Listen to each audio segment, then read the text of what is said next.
I am 67 years old. I stood frozen in the hallway, listening to my only son. He was laughing. That laugh, cold and sharp, cut right through me. "Mom, what kind of life would you have with zero left?" he said. In that exact second, the mother who forgave everything died, and something else, something much colder, woke up. They thought I was just a weak, old woman.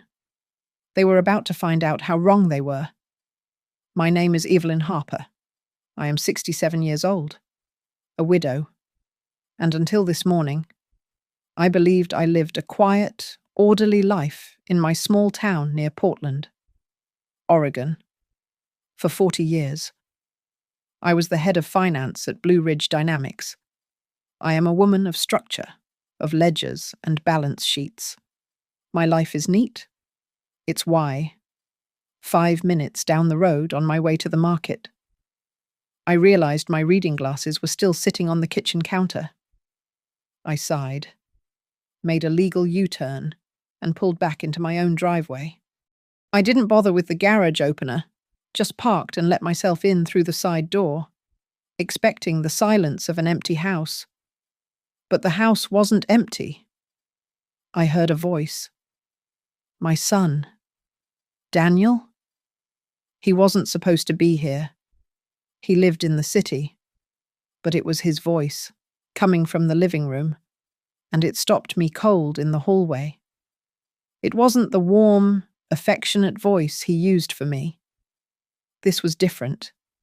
It was sharp, excited, and laced with a cruelty I had never heard directed at anyone, much less from him.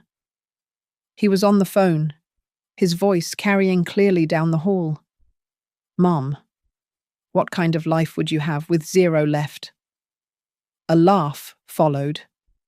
It was not a laugh of humor. It was a laugh of triumph. "Just look at the account. Lena, you'll see," he said, and I knew he was talking to his wife. "The whole amount is in your name now. It's done." My hand was still on the doorknob. I couldn't feel my fingers. I couldn't breathe. I stood frozen behind the partially open door, listening to my only child detail his victory. "It was over $310,000, he boasted. "The retirement account, the Blue Ridge stock, it all transferred clean. That protect her assets from online scams angle was perfect." I leaned my head against the cool drywall, the world tilting. He wasn't finished. "She's always been too trusting," Daniel said. "And this is what broke me. Not the money, but the absolute contempt. She spent her whole life making it, but saving it, well, that's our job now. She's old. Lena, she's just old." Each word was a physical blow. My mind, usually so organized, flashed back. The images came sharp and painful. Daniel, sitting right at my kitchen table 3 months ago, his brow furrowed with manufactured concern. "Mum, we need to get you on this financial power of attorney. What if you fall? What if you have a stroke and I can't pay your bills?" And Lena, his wife, nodding, her perfectly maniciled hand resting on mine. "It's just to protect you, Evelyn, to give us peace of mind." The constant, gentle questions about passwords, the help accessing my accounts online, the papers I signed at the bank, feeling so relieved, so grateful that my son was so responsible, so caring. The pain in my chest was overwhelming, a wave of physical nausea. But just as quickly as it rose, it receded, replaced by an icy cold I hadn't felt in years. I backed away from the door, my feet silent on the hallway runner. I moved like a ghost in my own home. Retreating toward the side door I'd come through, I would not let them know. I would not let them see me break. It felt exactly like being robbed. But the burglar was my son. The thief was in my living room, drinking my coffee, calling me Mom, while he celebrated my ruin. I made it to the car. I fumbled the key, my hands shaking so violently I couldn't get it into the ignition. A sound escaped my throat, a dry, ragged sob that tore through the quiet upholstery. The memory of my late husband, Thomas, flooded in. He had built this life with me, brick by brick. We had promised each other we would be secure. We had promised we would never be a burden. Thomas, I whispered, the windshield blurring. What would you tell me to do? I wept then, the kind of deep, breathless crying I hadn't allowed myself since his funeral. It was a storm of panic and grief and humiliation. But as the sobs quieted, something else surfaced. It was that cold, hard thing I'd felt in the hallway. The finance chief, the woman who built an entire department from nothing. They think I'm old. They think I'm weak, finished, easy to control. They think I'm a zero. They just made the biggest mistake of their lives. I finally stabbed the key into the ignition. The engine turned over. I put the car in reverse, my hands still trembling but my mind clearing, hardening. I didn't know where I was driving. I only knew one thing: this was not going to end with me. Evelyn Harper, crying in a parked car with an empty bank account. I drove without direction. The quiet streets of my neighborhood blurred past. Trees I had watched grow for 30 years becoming a meaningless green smudge. My mind was not on the road. It was buried in the past, sifting through decades of spreadsheets and packed lunches. Thomas and I had worked so hard. We weren't flashy people. We were the type to drive a car for 10 years, to pack sandwiches for road trips. We did overtime. We saved every spare dollar. We invested carefully, building that $310,000 nest egg with the single-minded goal of never, ever depending on anyone in our old age, especially not on our son. Oh, Daniel. My memory went further back, to a small, sweet boy who always seemed to be sick with something. A cough, an earache, a fever. He was the center of my world. I see it now. How I wrapped him in cotton. When he was caught taking a few dollars from my purse at 12, Thomas was furious, ready to march him down to the police station. I stopped him. I insisted. He's just a boy. Thomas. He made a mistake. When he was in college and maxed out 2 credit cards, I paid them off from my own savings, hiding it from Thomas. I told myself, he'll grow up. He just needs time to mature. I had been paying his emotional debts his entire life, always believing in the man he would become, and ignoring the one he was. Then, 2 years ago, Lena appeared. Daniel brought her to Sunday dinner. She was in her 30s, flawlessly dressed, with a smile that was bright but never quite reached her eyes. She was a freelance strategy consultant, she'd said. She spoke fluidly about real estate, about investment diversification, about lifestyle branding.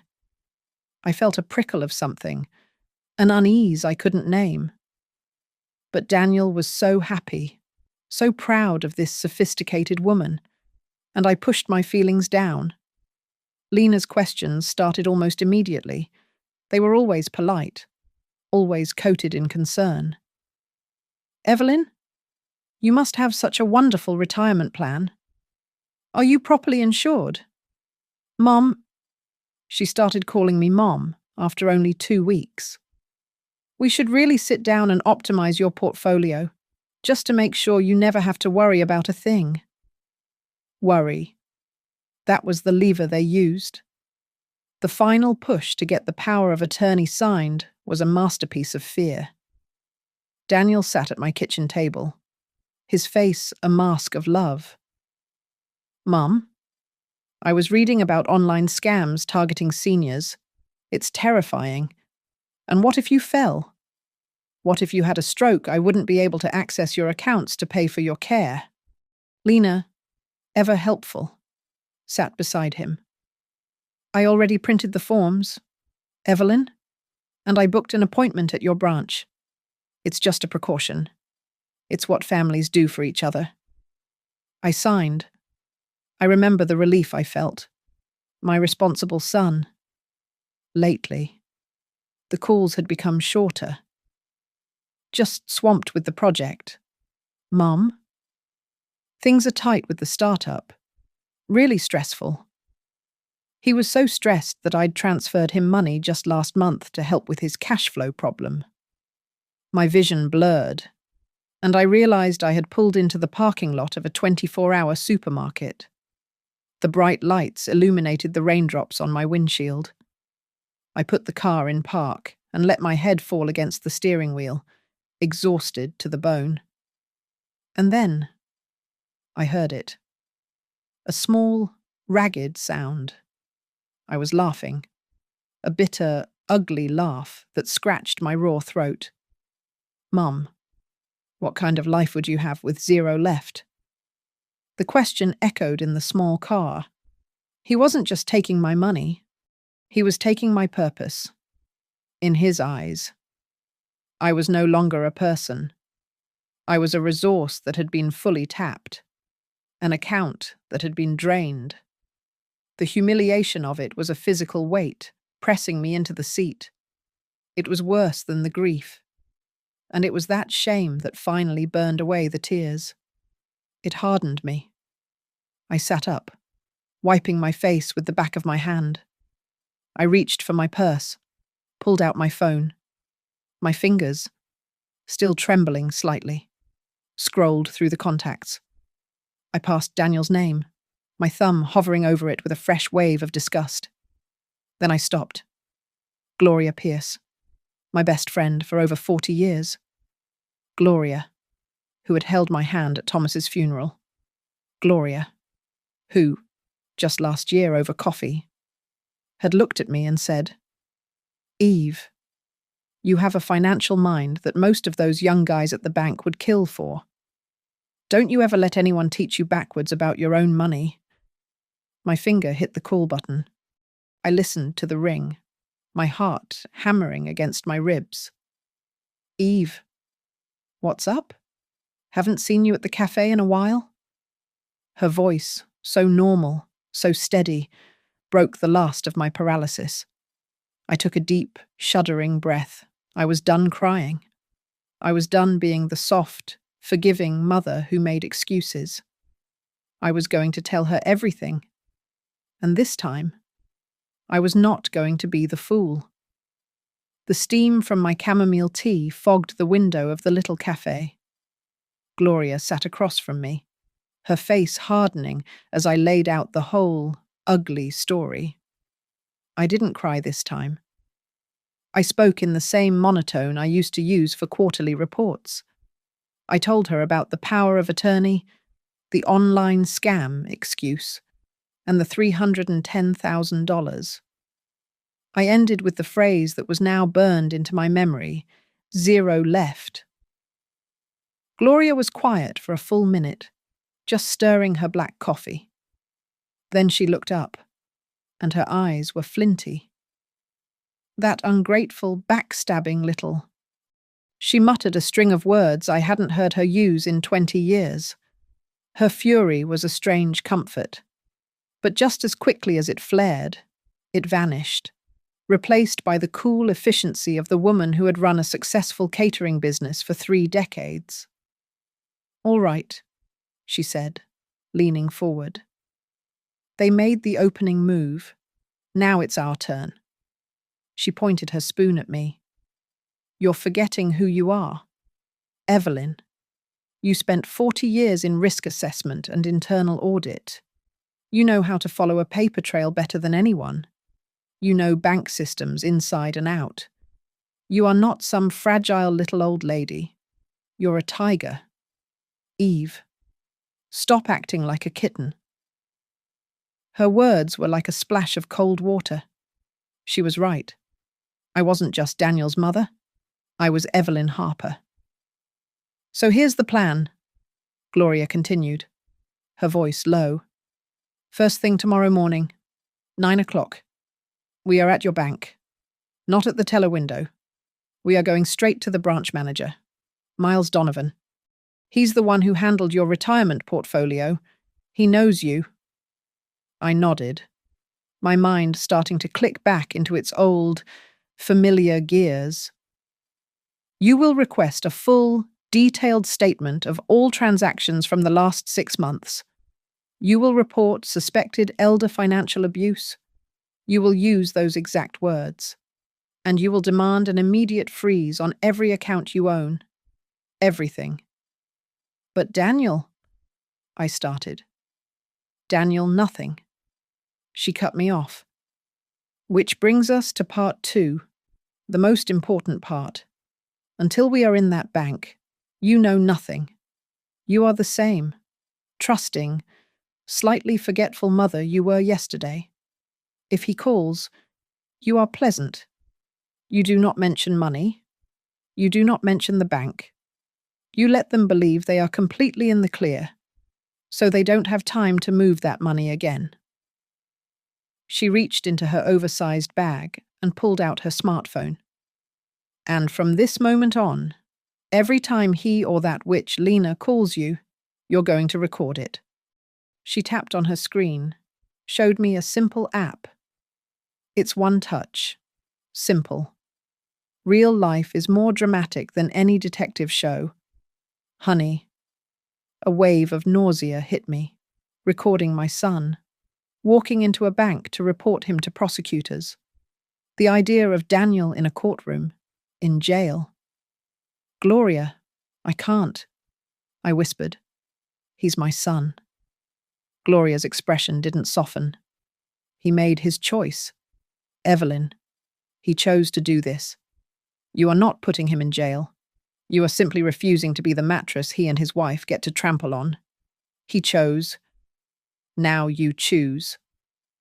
She was right. The logic was brutal and clean. They'll try to say you're senile, Gloria added, as if reading my mind. If this gets ugly, that's their only play. Mum's confused. She's forgetting things. That's why you have to be sharper than ever. Everything documented, dates, times, details. We will be the ones with the perfect memory. She paid the bill, leaving a $5 tip. As we stood up to leave, she put her hands on my shoulders. Tonight, you have to act, she said, her voice firm. You go home, and you put on the performance of your life. You are the loving mother who believes her son can do no wrong. You have to hold it together, just for tonight. Because tomorrow, when you make your move, they won't have time to react. They won't even see it coming. I drove home, the plan solidifying in my mind. It felt cold, calculated. It felt like me. As I turned onto my street, my heart stopped. His car. Daniel's dark blue sedan was parked in my driveway. He was here. He was waiting for me. I sat in the car for a moment, my hands gripping the wheel. I could feel the mask sliding into place.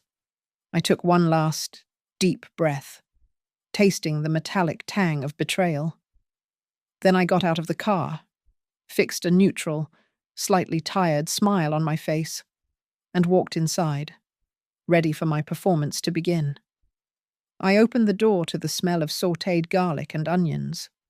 Daniel was standing at my stove, stirring a pot of tomato sauce, a dish rag slung over his shoulder. He looked up, and his face broke into that wide, familiar smile, the one I had spent my life adoring. "Mum, you're back," he said, his voice brimming with false cheer. I was in the neighborhood and thought you'd be happy to have someone wait for you at home. I'm making pasta. My heart felt like a block of ice in my chest, but I managed to force a small, tired smile. Daniel, what a lovely surprise. I forgot my reading glasses. He kissed my cheek. It felt cold. Well, sit down, relax. It's almost ready. We ate at the small kitchen table, the silence punctuated by the scrape of forks on my good china. He was watching me. I could feel his eyes on me as I carefully wound spaghetti onto my fork. So, he started, his tone perfectly casual. Any trouble with the bank accounts lately? Any weird emails? I know you don't check the online portal much. Online. I looked up, feigning mild confusion. Oh, goodness. No. You know I can't keep track of all those passwords. I just wait for the paper statements to come. I'll probably look at them at the end of the month. I saw it. A subtle, almost invisible relaxation in his shoulders. He believed me. He believed I was slow, out of touch, and unsuspecting. You really should let me check it for you more often. Mum, he said, taking a sip of water. He leaned forward, adopting a conspiratorial tone. I was also thinking, what about those investments Dad left, the ones with the brokerage? Are they still being managed properly? My hand, resting in the lap of my wool slacks, found the phone in my cardigan pocket. My thumb found the small icon Gloria had shown me. I pressed it once and felt the faint vibration. It was recording. I focused on my breathing, keeping it even. I just worry, he continued, pushing his food around. And then, the contempt I'd overheard earlier leaked through, wrapped in a veneer of concern. I mean, what are you really spending all that money on these days at your age? You don't eat much, you don't travel. It's dangerous to just let it sit there.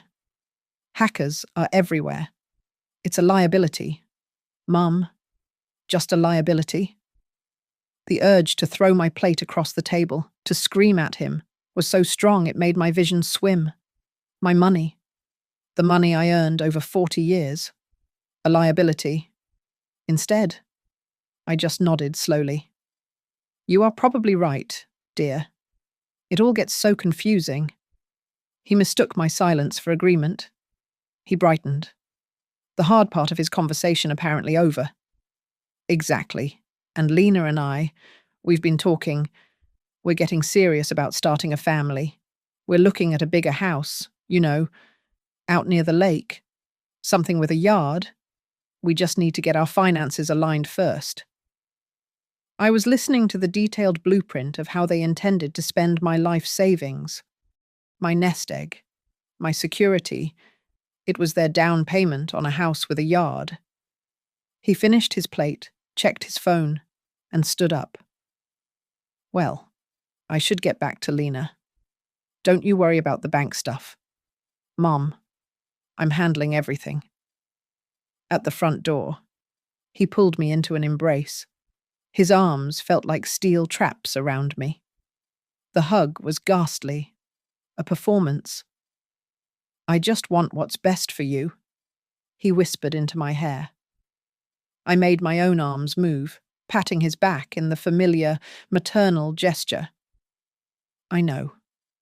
Daniel, I said, my voice perfectly steady. I trust you.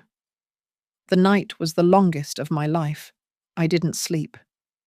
At 8:55 the next morning, Gloria and I walked into the bank. Miles Donovan, the branch manager, saw me and smiled. He'd handled my retirement rollover. Evelyn, so good to see you. What can I help you with? I sat down in the chair opposite his desk. Gloria sat beside me, her purse in her lap, silent as stone. I did not return his smile. I kept my voice low and level, the same voice I used for internal audits. Miles, I need a full, detailed statement of every transaction in all my accounts for the past 90 days. I believe my son, Daniel Harper, has abused his power of attorney to take money from me without my knowledge or consent. I need you to tell me the whole truth about the recent activity. Miles's smile didn't just fade, it froze and shattered. Evelyn, Daniel has power of attorney. We have the forms, the signatures are all valid. I understand that. I want the statements. Now. He turned to his computer. The quiet clicking of the keyboard was the only sound. The printer whirred. He stared at the pages for a long moment before sliding them across the desk. Face up. I looked down. Gloria leaned in. It wasn't one transfer. It was three.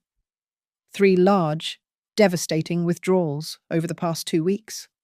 A sum total of $310,000. My retirement. My stocks. Everything. My eyes scanned to the destination. It wasn't even Daniel's account. The name listed was Lena Ward. That's his wife, Miles whispered, his face pale. Evelyn, based on the documents you signed, these transactions are all perfectly legal. Technically, Daniel had the authority. Evelyn. Miles looked ill as he said it, pushing the stapled printouts across his desk. Based on the power of attorney you signed, these transfers are valid. But I was tricked, I said, my voice low. He told me it was for emergencies, for a stroke. Miles leaned forward, his voice dropping. If you state you were deceived, that this was not your intent, then this is not a civil matter. This is elder financial abuse. It's a felony. And the state of Oregon takes that very, very seriously. I signed the forms he pushed toward me, freezing what little remained in my checking account. It felt like trying to barricade a house that had already burned down. Miles immediately got on the phone with the bank's internal fraud unit.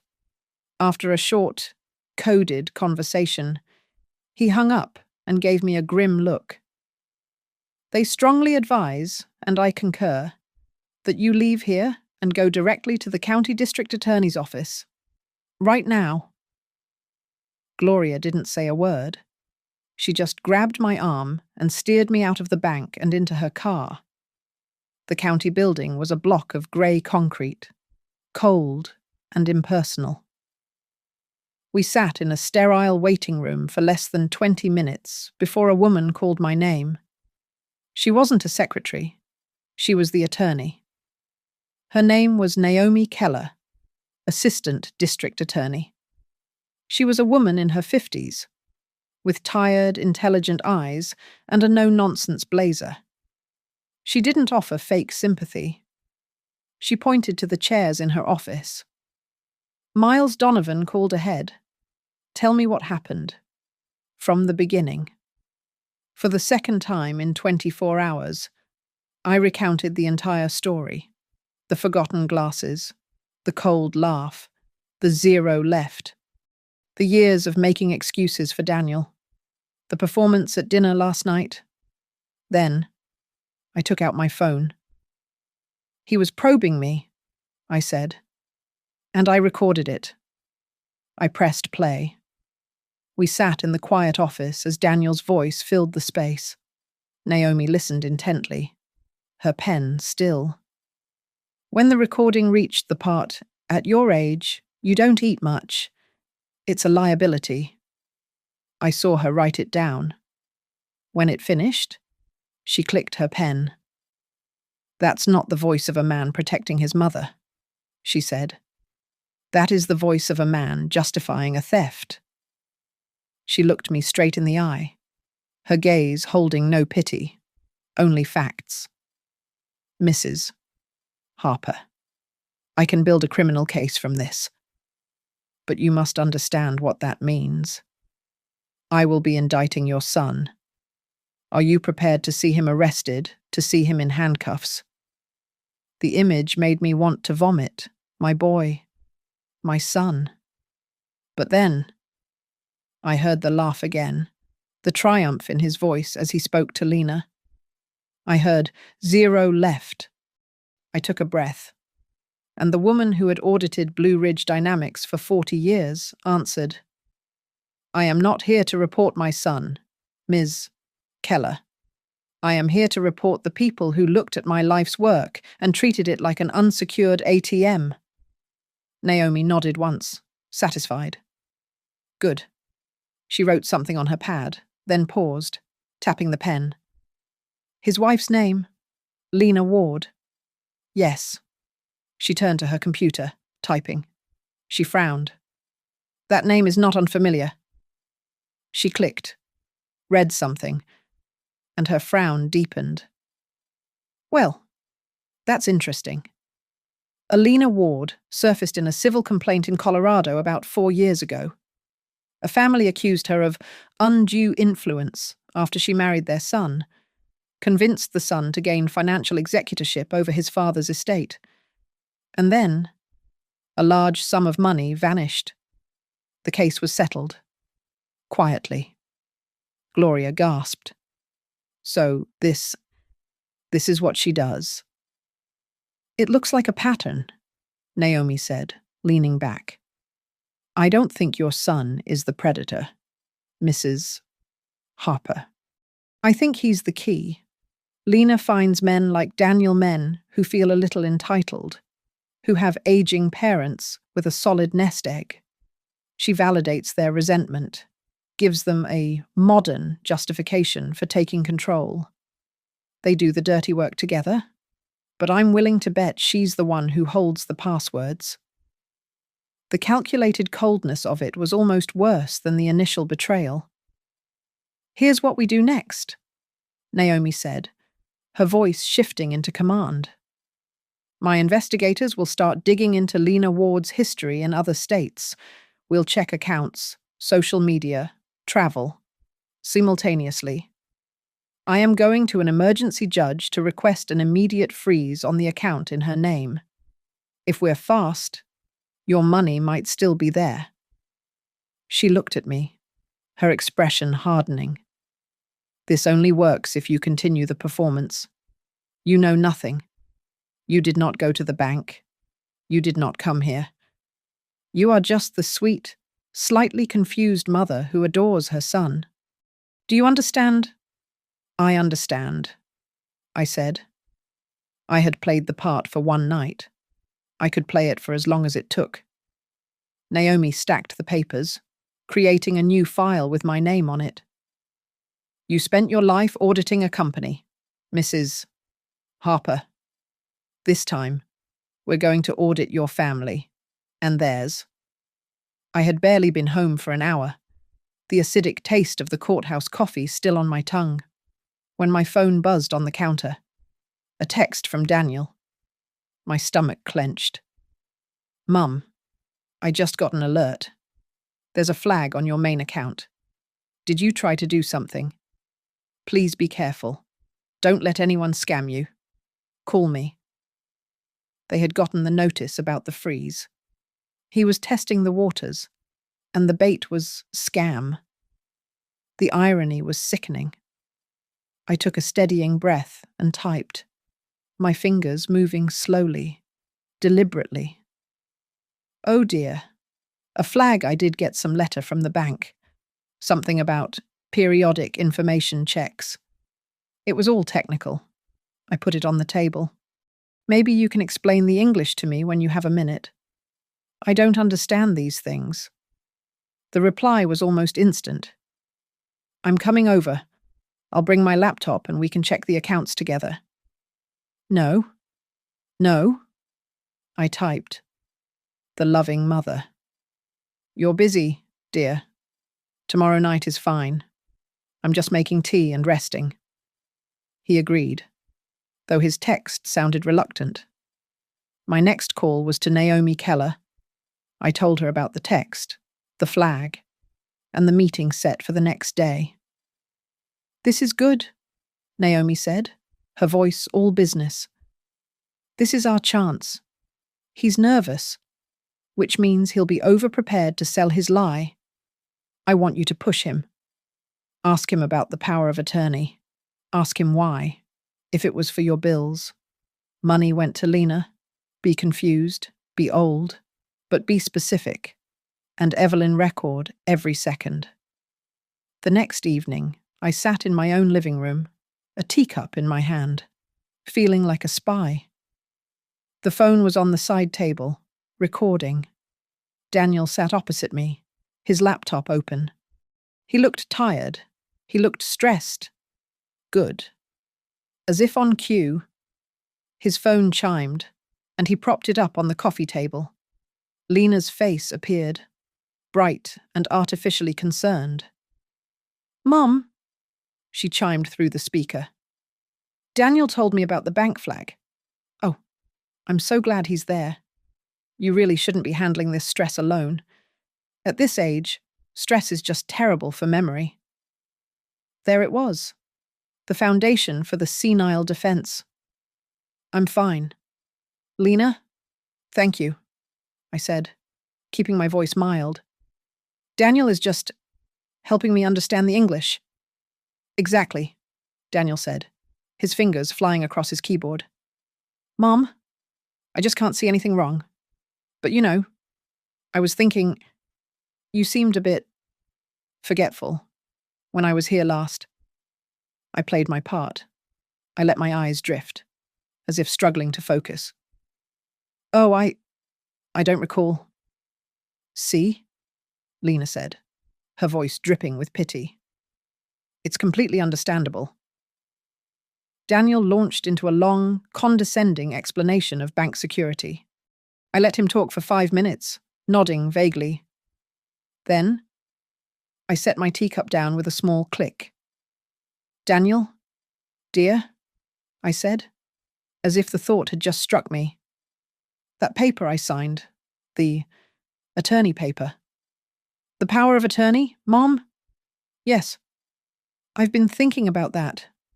I thought it was so you could pay the hospital. If I fell, if I had a stroke." I looked at him, forcing a wrinkle of genuine confusion. "So, why would it have a part that lets you move money to other people? To someone like, well, to Lena's account?" The room went utterly silent. Daniel froze. On the phone. Lena's smile was gone. "What?" Daniel stammered, his mask of concern cracking. "Mum, what are you talking about? It's just legal language? It's for flexibility?" "Language, yes," Lena interjected, her voice suddenly sharp. "It's standard boilerplate. Evelyn, you're misremembering. You're getting worked up over nothing." "But I have the bank letter here," I said, pulling out the periodic information mailer I had lied about. It was just a credit card offer. My hand shook as I passed it to him. While he was distracted, looking at the junk mail, I glanced at his laptop screen, and there it was, an email confirmation. Transfer complete to L. Ward. "Oh, dear," I said, squinting at his screen. My eyes. What does that say? "Daniel? It looks like a receipt." He snapped the laptop half shut, but it was too late. "It's nothing. Mum, just work." "But it says Lena's name," I insisted, pointing. "Right there. Transfer to..." "Oh, read it to me, dear. My glasses are in the kitchen. Is that the money you were protecting for me?" He was trapped. He looked from me to the phone. Lena was pale. It's a confirmation," he mumbled. "A confirmation of what? Read it to Lena. Daniel, I want her to know you're taking such good care of my money." He didn't speak. He couldn't. He just sat there, cornered by a confused old woman. After he and Lena made their awkward excuses and left, I stopped the recording. I took a photo of the junk mail he had crumpled in his hand. I sent everything to Naomi. Her reply was simple. They just described their own motive and method. Beautifully done. Later that night, Naomi called me again. "I thought you should know," she said. "We've had a wiretap on their phones since this afternoon, based on the bank's fraud report. We just intercepted a text from Daniel to Lena, right after they left your house." I held my breath. What if she knows? Lena? She was sharp. And Lena's reply, Naomi read, was the nail in their coffin. "She's a lonely old woman, Dan. She's dependent on us. She will never, ever do anything to lose you. Everything is still in our control." A few days later, Naomi Keller called me. Her voice was flat, professional. "Evelyn, my investigators found something. We ran Lena's name, and a few variations of it, through a multi-state database. We got a hit." My hand tightened on the receiver. "What kind of hit?" "A case in Colorado, about 4 years back. A 74-year-old man named Harold Jennings. His son married a woman named Elena Ward." Close enough. Within 6 months, the son had gained power of attorney. Almost $200,000 from his father's retirement accounts vanished. The money was transferred to Elena, and then they were both gone. A cold dread settled over me. What happened to him? He filed a police report, but the son and Elena had already left the state. The case stalled. We invited Mr. Jennings to fly to Portland, at our expense, to give a statement. He's here now. Evelyn, I think you should meet him. I met Harold Jennings in the same sterile conference room at the DA's office. He was a tall, thin man who looked like he had been worn down, his shoulders perpetually stooped inside his best suit. We just looked at each other for a long moment. We were strangers, yet I recognized him immediately. I saw in his eyes the one thing I had been feeling, the thing that was almost worse than the anger, the profound, burning shame. The humiliation of being worthless in your own child's eyes. He didn't offer a handshake. He just sat down and started to talk, his voice a dry rasp. "My boy, Robert. He met her online," he said, staring at the table. "She was so interested in me, in my hobbies, in my finances. She called me Dad. Then Robert started talking about protecting me, protecting my assets. He told me he'd chosen to do nothing. He couldn't bear the thought of his neighbors, his friends at the coffee shop, knowing his son was a thief. I just let them go," he said, his voice cracking. I kept quiet. I was too ashamed. "Robert. He hasn't called me in 3 years. She's gone. He's gone. And the bank is foreclosing on my house. I'm living with my sister." His words struck me. If I had stayed silent, if I had just cried in my car and accepted the loss, this would be my future. And it would be the future of the next man or woman Lena set her sights on. My decision to fight was suddenly about much more than my $300,000. It was about stopping this chain. "You're not silent now, Harold," I said, my voice firmer than I expected. Naomi stood up and walked to a large whiteboard. She began to draw a diagram. "This is what we have," she said, her marker squeaking. She wrote Lena Ward in the center. She drew lines branching out. Colorado, Arizona, now, Oregon. Each time, a new name, but the same method.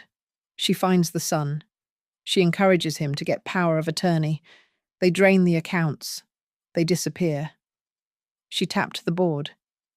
Your son, Evelyn, wasn't the mastermind. He was just the newest tool in her kit. Then she pinned something to the board. This is the second twist. My investigators pulled her emails from a server she thought she'd erased. This is a draft. An exchange between Lena and another woman. A Cassandra Lake. They were designing a business. She read from the printout. It was a consulting service for young professionals. Their marketing pitch: how to liberate assets trapped by the older generation.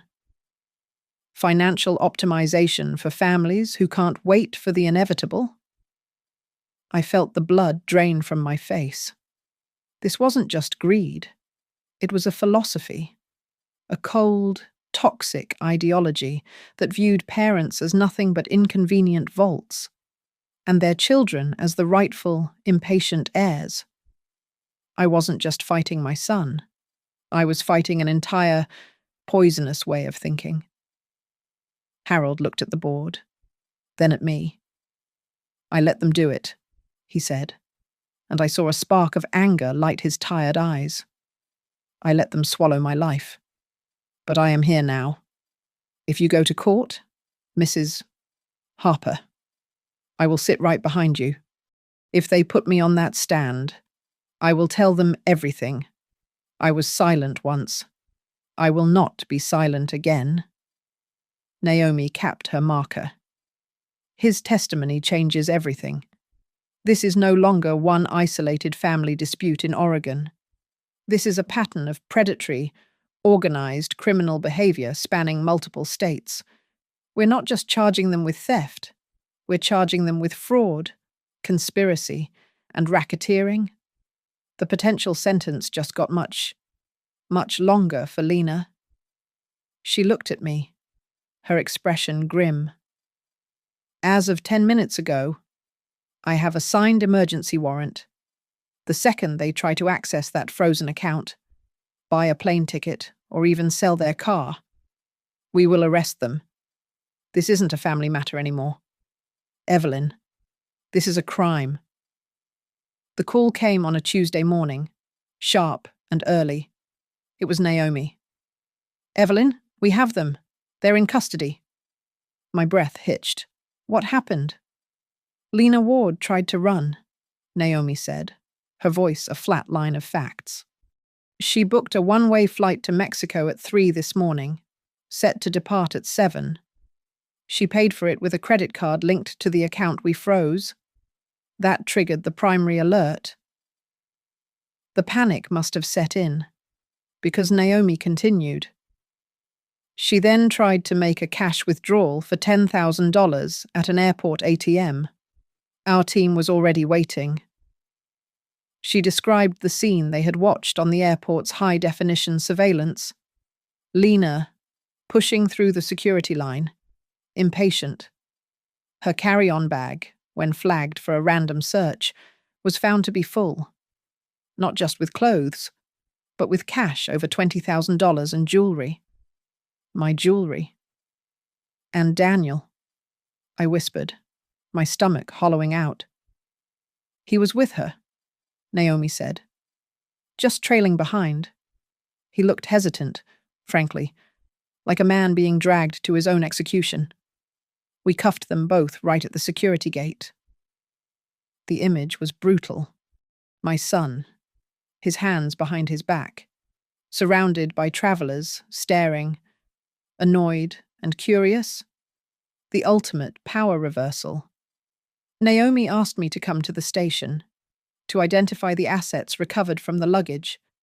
There, on a cold metal table, was my grandmother's pearl necklace, the diamond earrings Thomas had given me for our 20th anniversary, and bundles of cash. She was cleaning you out completely, Naomi said quietly.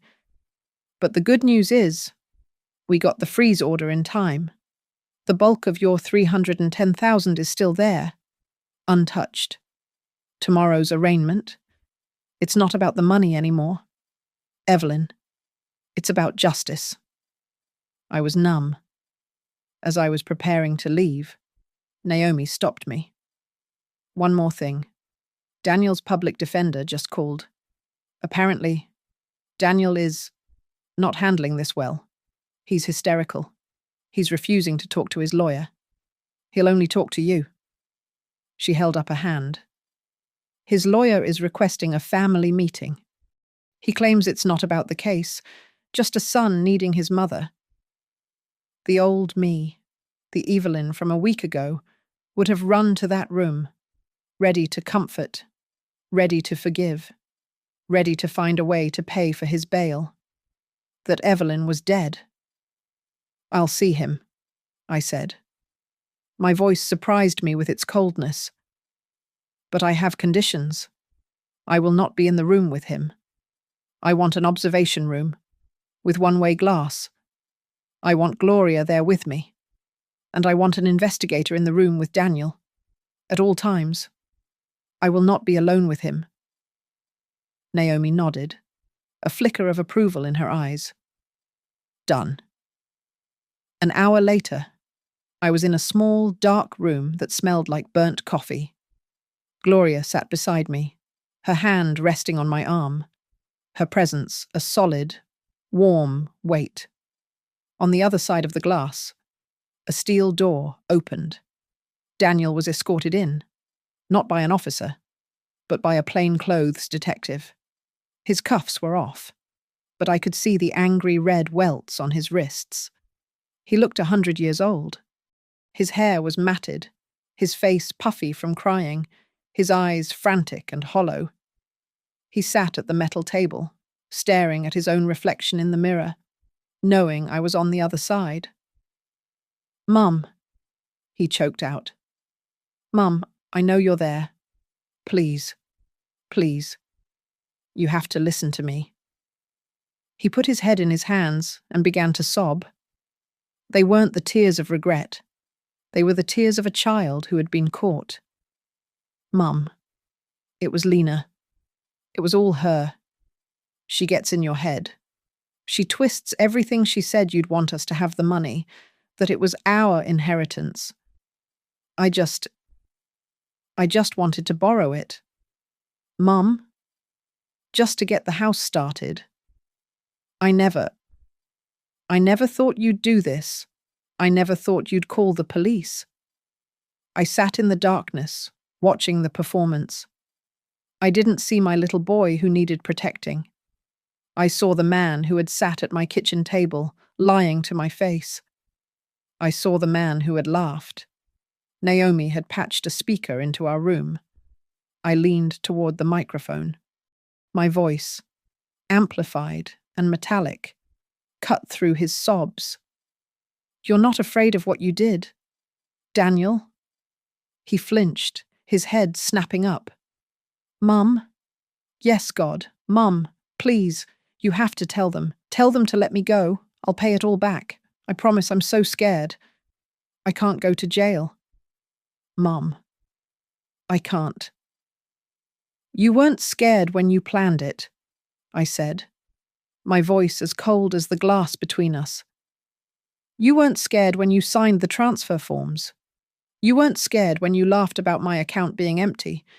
You are only scared of paying the bill." "How can you say that?" he screamed, jumping to his feet, the detective tensing. "I'm your son. Your family. What kind of life will you have if you send your only son to prison?" I leaned in one last time, my voice barely above a whisper, but it filled the room. "You already asked me that. You asked me what kind of life I would have with zero left. I've had time to think. I can live without that money. I can live alone. But I will not live with the negative, non-negotiable debt of a son I cannot trust." He stared at the glass, his mouth open, the realization finally hitting him. The tears stopped. He just looked empty. He understood. The safety net, the one he had relied on his entire life, the one he was counting on to save him even now, was gone. Gloria squeezed my arm. Outside, in the main hallway, a detective told Naomi that Lena Ward, true to form, had refused her one phone call. She'd refused to meet with Evelyn. She had simply requested to see the evidence against her and asked for the best trial lawyer in the state. She was preparing for war. Daniel was just preparing for the fall. The courtroom was cold, the wood-panelled walls seeming to absorb all sound. Naomi Keller stood before the jury, her voice clear and methodical, a surgeon laying out her tools. She built the case, piece by piece, on a foundation of irrefutable facts. First, the power of attorney I had signed, next to the printout of the bank's internal memo authorizing it. Second, the bank statements. 3 simple lines in black ink showing $310,000 leaving my account. Third, the destination Lena Ward's name, printed in the same sterile font. Then came the audio. She played the recording from my dining room. The jury listened intently as my son's voice filled the room, describing me as a liability. She played the audio from the meeting at my house, where Lena, via video, first planted the seed of my memory problems. Naomi followed it with the text messages displayed on a large screen. Daniel. What if she knows, Lena? She's a lonely old woman. She will never, ever do anything to lose you. A wave of murmurs rippled through the gallery. Finally, she presented the airport surveillance photos and the record of the attempted $10,000 withdrawal. Lena's expensive lawyer, a man with a silver watch and an oily smile, rose for his cross-examination. His strategy was obvious. He didn't dispute the facts. He attacked the narrator. Mrs. Harper, he said, oozing false sympathy. You're 67. That's an age where, well, things can become confusing. Isn't it true you were worried about online scams? Isn't it possible you asked your loving son and daughter-in-law to protect your money for you, and you've simply forgotten? He painted a picture of a doting son and a modern, financially savvy daughter-in-law, struggling with a generational misunderstanding. He was trying to turn my stolen retirement into a family squabble, and me into a paranoid, ungrateful old woman. Naomi rose for her rebuttal. The defense, she said, would like you to believe this is a case of memory. So let's talk about memory. She called her first witness, not me. The prosecution calls Dr. Alistair Finch, Chief of Geriatric Psychology at Oregon State Hospital. A man with a kind face and a precise-looking bow tie took the stand. He confirmed he had been retained by the state to perform a full, independent cognitive assessment of me. And your conclusion, Doctor? Naomi asked. That Mrs. Evelyn Harper, he said, looking at his notes, is not only perfectly lucid, she exhibits a cognitive and financial acumen significantly above the average for any age group. Her memory is, for lack of a better word, exceptional. Lena's lawyer was on his feet, objecting, but the damage was done.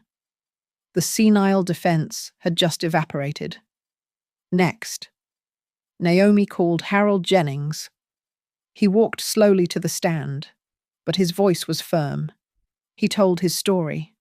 The son, the new wife named Eleanor, the power of attorney, the $200,000 that vanished.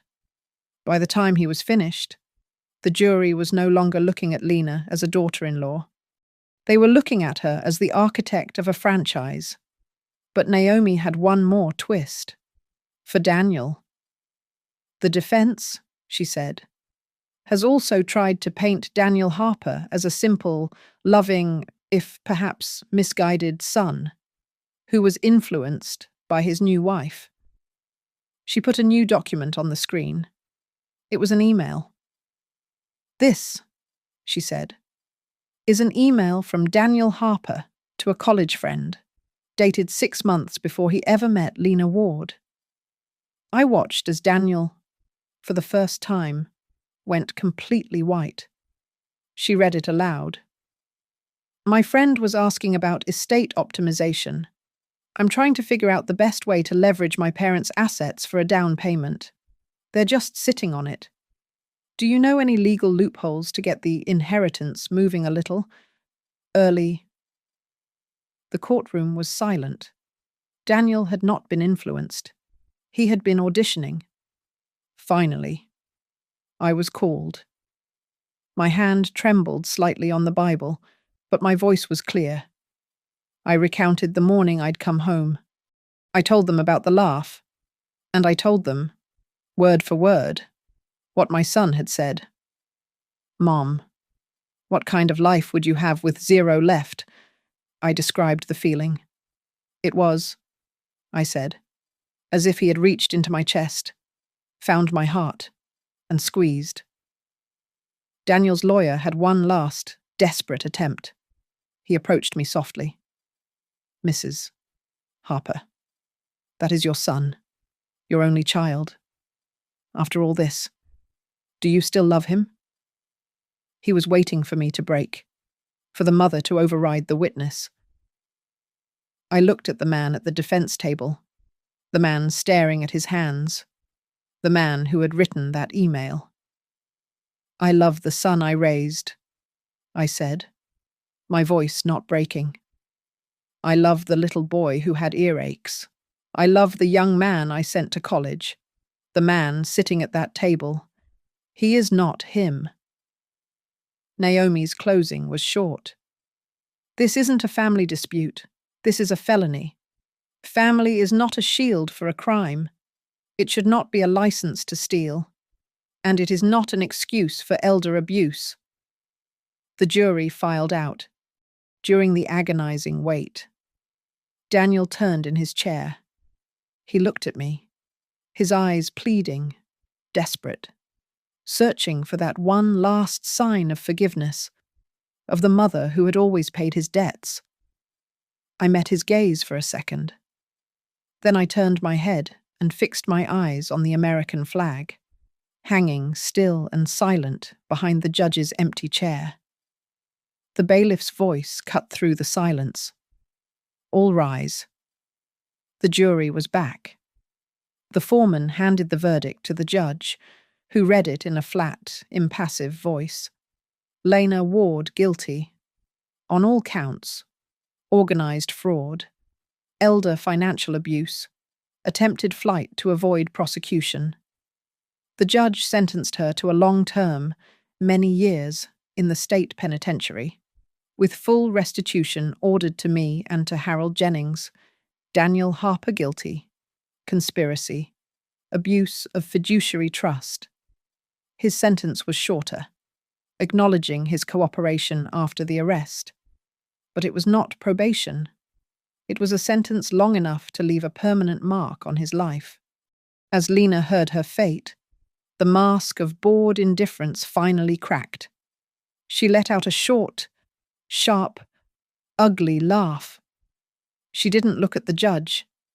She turned her head and spat the words at Daniel, who was already starting to crumble beside her. I told you, she hissed. In the end, your mother still chose their side, not yours. It was the confession of her entire twisted worldview that a mother's love was supposed to be a get-out-of-jail-free card. Daniel didn't hear her. He just collapsed. Not his body, but his face, his composure. It was a complete unraveling. He turned in his chair, his eyes wild, and looked straight at me across the courtroom. Mom! He cried out, his voice a desperate, tearing wail. Mom, please. You have to say something. Tell them. Tell them I'll pay it all back. Please, tell them to reduce it, Mum. He was still begging for me, still expecting me, after everything, to be his shield. The judge banged his gavel. Order. He looked down at me, his expression unreadable. Mrs. Harper, as the primary victim in this case, you have the right to make a statement before I finalize sentencing. Do you wish to be heard? The courtroom was so quiet I could hear the hum of the fluorescent lights. I stood up. Gloria's hand gripped mine for a second before I let go. I walked, my back straight, to the small microphone. I didn't look at Daniel. I looked at the judge. I saw Naomi. I saw Harold, sitting in the front row. Your Honor, I began, my voice clear. For 30 years, I was a mother. I sat up through fevers. I paid off college credit card debts without telling my husband. I made excuses for my son. I convinced myself, over and over, that he was just finding his way. I finally turned and looked at Daniel. His face was slick with tears and sweat. One day, I said, my voice cutting through his sobs. My son asked me a question. He was laughing when he said it. Mom, what kind of life would you have with 0 left? He thought he was stronger than me. He thought he had won. Today, I am here to answer his question. I turned back to the judge. A life with 0 left is not a life with no money. A life with 0 left is what I have now. 0 illusions. 0 blind hope. 0 tolerance for the belief that love means you must be a victim. It is a life where I am no longer waiting for the other shoe to drop, because it already has. And I survived. I took a deep breath. Daniel was chanting, Mom, no, please, under his breath. I am not asking you for a reduction in his sentence, I said. I am asking you to uphold the sentence the law requires. This is not for revenge. This is so that every other child, sitting at their mother's kitchen table, thinking of liberating her assets, will know that there is a price, that they should be afraid. I can live with less money. I cannot live one more day with the fear that someone I love can take everything from me and face no consequences. I heard a sound like a punch, and I saw Daniel slump, as if my words were a physical blow. I am not asking for a reduction. He understood. The safety net was gone.